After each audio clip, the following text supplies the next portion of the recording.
Bet is the latest Netflix original series based on an anime, and even though the live action One Piece was fire, Netflix doesn't have the best track record when it comes to adapting anime into live action. You're the guy. You're L.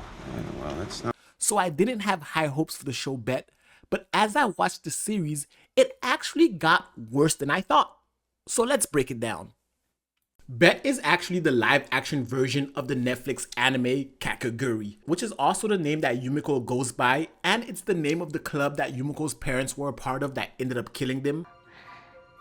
They call me Kakegurui.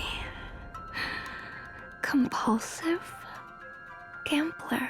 That, along with the premise of the show, is pretty much where the similarities between the anime and Bet end, because the show takes a completely different take on this series. So the show follows the story of Yumiko as she joins the prestigious school called St. Dominic's that prepares all the future world leaders for the task of leading the world.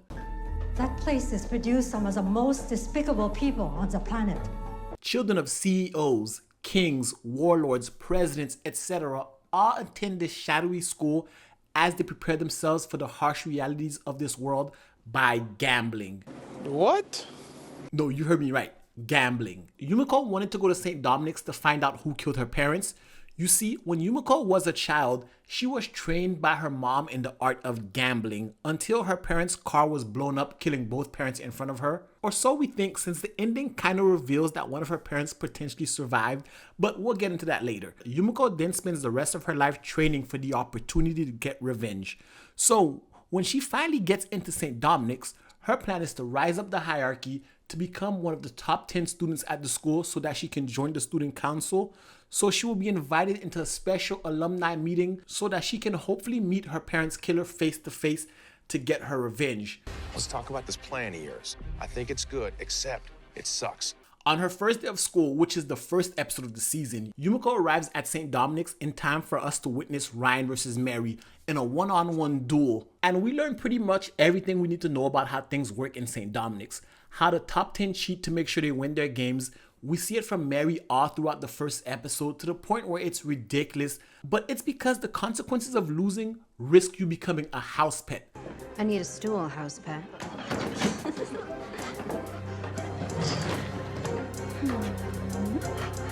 Being a house pet is the worst thing that could possibly happen to you. Essentially, you go in debt and become a slave beholden to your rich elite master in hopes for a paycheck. So please don't forget to click that subscribe button. I'm broke, nigga! I'm broke! And you got the power to change that, Kev! Yumiko, realizing that she has to defeat the members of the student council in order to take their place to be able to fight her killer, decides to accept Mary's challenge to a duel. Despite Mary cheating, Yumiko wins, causing Mary to fall out the top 10 and become a house pet, while Yumiko climbs up the rank to get into the top 10. If Yumiko's plan sounds simple and easy to achieve, it's because it's stupid. The two biggest problems with her plan are: one, she doesn't know who her parents' killer is, so she technically doesn't even know who she's looking for, and her second biggest problem is Kira, the class president and best gambler at St. Dominic's. She's the leader of the student council, who are the creme de la creme of gamblers at the school, as well as being one of the most interesting characters in the show. That goes for all the members of the student council. Whenever one of the student council members were involved in a game is when the show actually got interesting. Learning some of the backstory of characters like Dory, Mary, and even Kira, I felt like the show could have done much more to explore these characters by using the pressure of the games to bring out who they really are. This low-key reminds me of Alice in Borderland, another show on Netflix that is based on an anime that used cards and games to tell its story. It's phenomenal, and if you haven't seen it, I highly recommend you watch Alice in Borderland. The difference between the two being Alice in Borderland does everything Bet tries to do better. It focuses mainly on the games, the creativity of it all, but more importantly, how playing the game tells us more about the characters and who they really are. That's the same reason the whole world fell in love with Squid Games. Bet's story doesn't really focus on the gambling, nor does it focus on fleshing out the characters or the conspiracy surrounding Yumiko's parents. The best part of the entire show to me was Mary. Mary was the only one I think had a real character arc. When Yumiko first got to St. Dominic's, the first person she bet against was Mary. When Mary lost to Yumiko, it caused her to fall out the top 10 and lose her seat on the student council and fall into house pet status.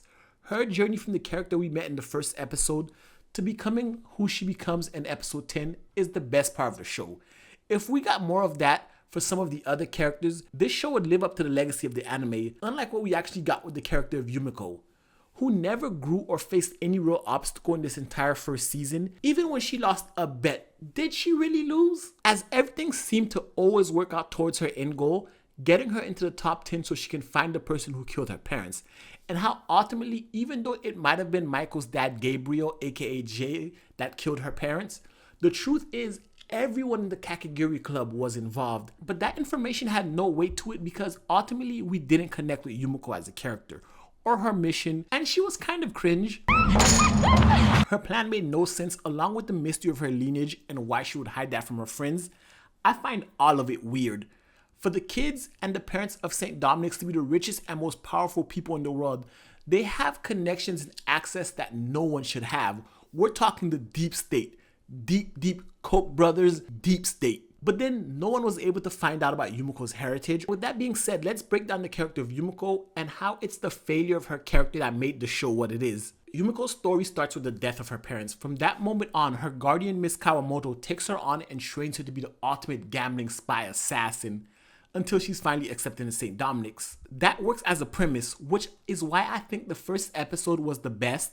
But aside from that, there's not much else to Yumiko. She's a nice person with a bubbly personality. They kind of play with her sexuality a little bit, but it's Netflix, so we know that's something they do. But instead of exploring what makes her tick as a person, or all that she had to endure to become who she is today, or even how the death of her parents really affected her, or her relationships, how does she feel about Ryan, Michael, or Mary? Hey, we're equal opportunity here at the Bin Zone. Or even, would she be willing to sacrifice her friends for her missions? We had so many different angles to tackle the character that we simply didn't. The only thing we know for sure about Yumiko, aside from the fact that she loves to gamble, is she doesn't actually know anything about her parents. Which brings us to the ending of season 1. A few things happen in the end, but I think one of the most interesting twists is the fact that it's revealed that Yumiko's mother is alive. Firstly, how? Because we all saw the car blow up with Yumiko's parents inside of them. But more importantly, if she's alive, where has she been all these years? Does she even love her daughter, who devoted her entire life to avenging her? The type of mother that we saw in Yumiko's flashbacks wouldn't do that. This is some crazy anime plot twist, and this entire thing was her plan the entire time to prep Yumiko to be her successor. Remember, this show is about preparing the next generation to take over. Yumiko's parents were revealed to have stolen billions of dollars from their friends, which is why they killed them in the first place. I could keep going and make a few more theories, but I don't think the show's actually smart enough to dive into them or explore them. To me, this was a wasted potential to adapt a great story from an anime to live action, and ultimately it didn't deliver. But hey, that's just my thoughts. I'd love to hear your thoughts about this in the comment section below, and if you like this video, give it a thumbs up, hit the subscribe button, and until next time, peace.